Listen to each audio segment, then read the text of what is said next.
বুঝলাম না খাবার কই দেখেন তো কতক্ষণ ধরে বইসা রয়েছি কোনো খাবার নাই।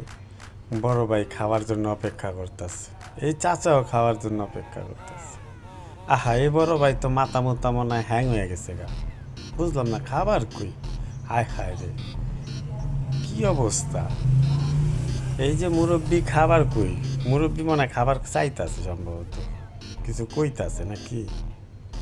কি দা আমার পেটটা, আমি কালকা রাইতে কিছু খাইনি, আজকে সকালেও খাইনি, এখন খামু দেখা।